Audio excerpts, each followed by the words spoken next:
نحمده ونصلي على رسوله الكريم اما بعد فاعوذ بالله من الشيطان الرجيم بسم الله الرحمن الرحيم رب اشرح لي صدري ويسر لي امري واحلل عقدة من لساني يفقهوا قولي ربنا زدنا علما۔ آج کا موضوع ہے ذکر۔ اسلام کی ایک بنیادی تعلیم ذکر ہے۔ ذکر کا معنی ہوتا ہے یاد کرنا۔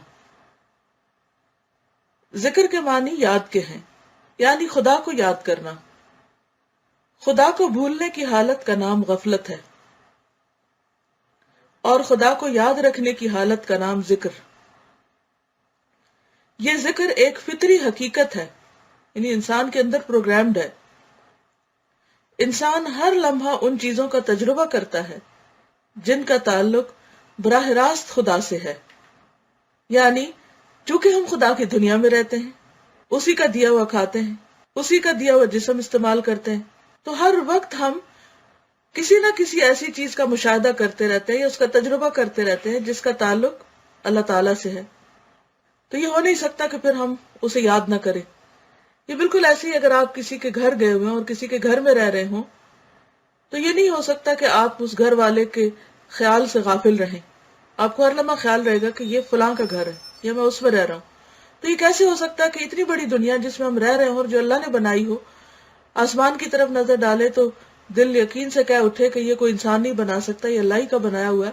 اور پھر آسمان طرح طرح کے رنگ بدلتا ہے، تو ان رنگوں کی تبدیلی جو ہے، موسموں کی تبدیلی جو ہے، ہمارے آس پاس کی چیزوں کی، درختوں، پھولوں، پتوں کے رنگوں کی تبدیلی، اور ان میں مسلسل چینج، دن اور رات کی تبدیلی، رات کا اندھیرا اور دن کی روشنی، یہ ساری چیزیں مسلسل انسان ایک حال سے دوسرے حال کو ایکسپیرینس کرتا رہتا ہے، تو یہ اسے دراصل اللہ کی یاد دلاتی رہتی ہے۔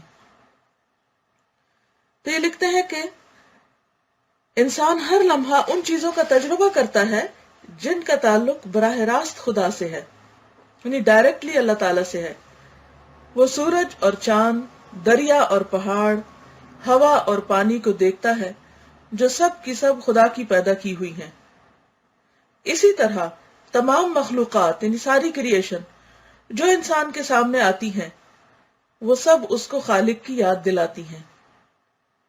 یعنی خواہ وہ کسی انسان کو دیکھے یا کسی جانور کو دیکھے، آپ مثلا سڑک پہ چل رہے ہیں، کوئی انسان آپ کے پاس سے گزرتا ہے، پھر کوئی بلی آتی ہے، کوئی کتا آتا ہے، کوئی پرندہ گزرتا ہے، کوئی درخت آتا ہے، تو یہ ساری چیزیں دراصل آپ کو ریمائنڈ کرا رہی ہوتی ہیں کس کے بارے میں؟ اللہ کے بارے میں، یاد دہانی کرا رہی ہوتی ہیں۔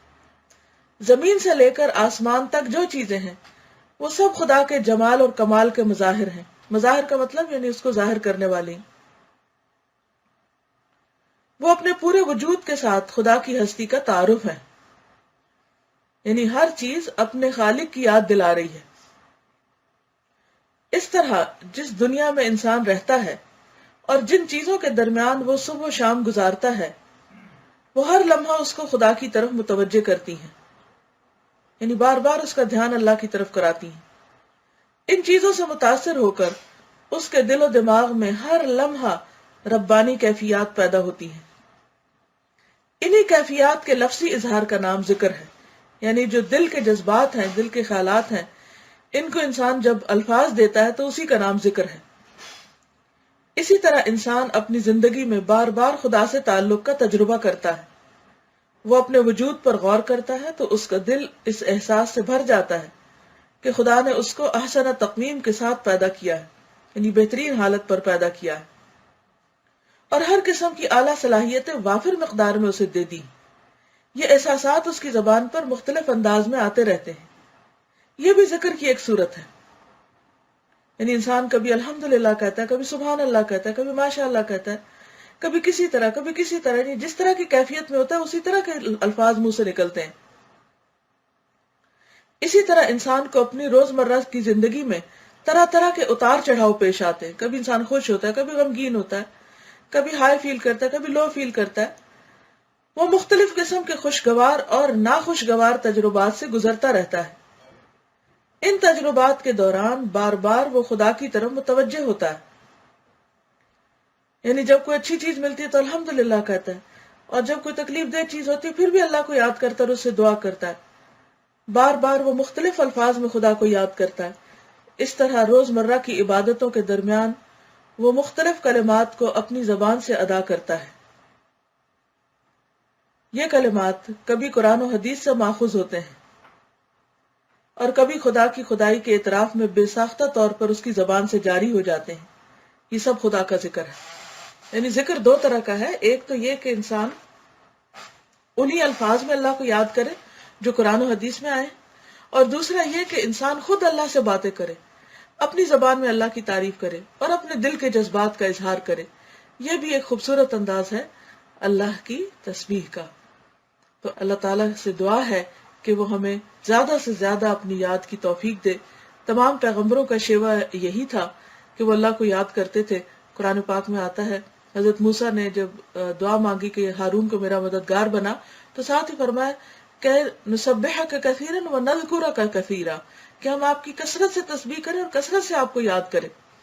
تو بعض اوقات انسان اکیلے اللہ کو یاد کرتا ہے، بعض اوقات دوسروں کے ساتھ مل کے کرتا ہے، بعض اوقات قرآن کی تعلیم کی شکل میں کرتا ہے، اور بعض اوقات خالی دل سے اٹھنے والی تسبیح کی شکل میں کرتا ہے.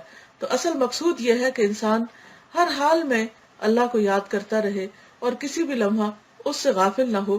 جیسے ہم کسی بھی وقت اس کی نعمتیں استعمال کرنے سے جدا نہیں ہوتے، الگ نہیں ہوتے، ہر لمحہ اس کی نعمتیں، اس کے احسانات تلے ہیں، اس کی نعمتوں کو استعمال کرتے ہیں. اسی طرح ہر لمحہ اس کی یاد بھی ہمارے دل میں لگی رہنی چاہیے، اور ہر چیز سے بڑھ کر اس سے ہماری محبت ہونی چاہیے. اللہ تعالیٰ ہمیں اس کی توفیق عطا فرمائے. ایک اسٹوڈنٹ لکھتی ہے کہ استاذہ ذکر کا ٹاپک سن کر غور و فکر کا موقع ملا. مجھے ایسا لگا کہ شکر دل کی کیفیت ہے اور ذکر زبان سے اس کا اظہار. مثلا ہم دن بھر باتیں کرتے رہتے ہیں، کبھی اپنے مسئلوں کو لے کر باتیں، کبھی کسی نے ہرٹ کیا اس کی باتیں، کبھی موسم پر تبصرے، کبھی مسلمانوں کے حالات پر، کبھی کسی اور چیز پر، کبھی کسی اور چیز پر. مجھے ایسا لگا کہ یہ سب ذکر ہی ہے، اور ان سب باتوں کو کرتے وقت ہم اللہ کو بھول جاتے ہیں.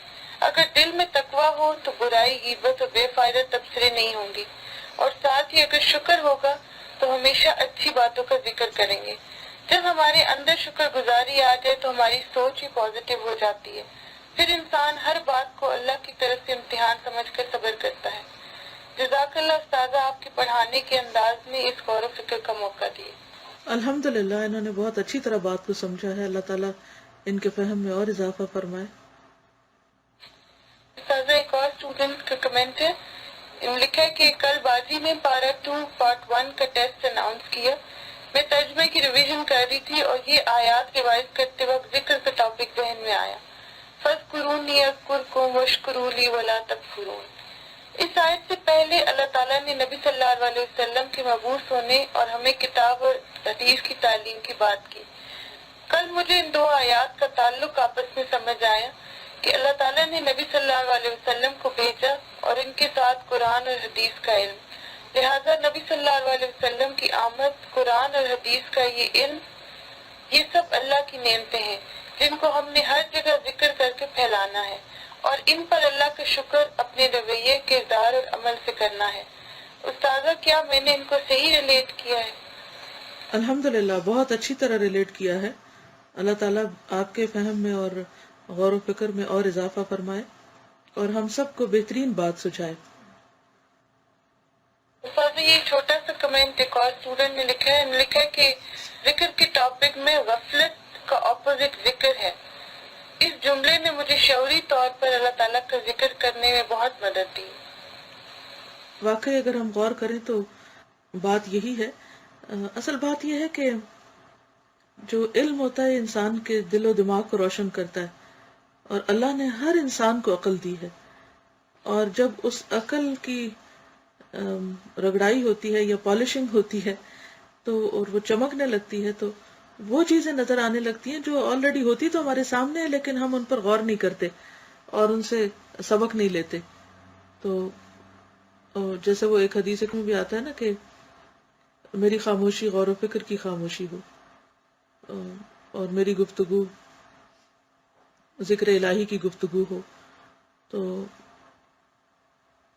اللہ تعالیٰ اگر انسان کو واقعی توفیق دے اور انسان اپنی نیت میں سچا ہو تو پھر جو بات بھی اس کے منہ سے نکلتی ہے وہ فائدہ مند ہوتی ہے، اور جب وہ خاموش ہوتا ہے تو بھی وہ لوگوں کے برے رویے اور برائیوں اور تکلیف دہ چیزوں کے بارے میں نہیں سوچتا، بلکہ مثبت سوچ کے ساتھ نیکی اور خیر کے مثبت پلان اور پروگرام بناتا ہے. تو اللہ تعالیٰ ہم سب کو بہترین عمل کی توفیق عطا فرمائے. وآخر دعوانا ان الحمد للہ رب العالمین. سبحانک اللہم وبحمدک نشہد ان لا الہ الا انت نستغفرک ونتوب الیک. السلام علیکم ورحمۃ اللہ وبرکاتہ.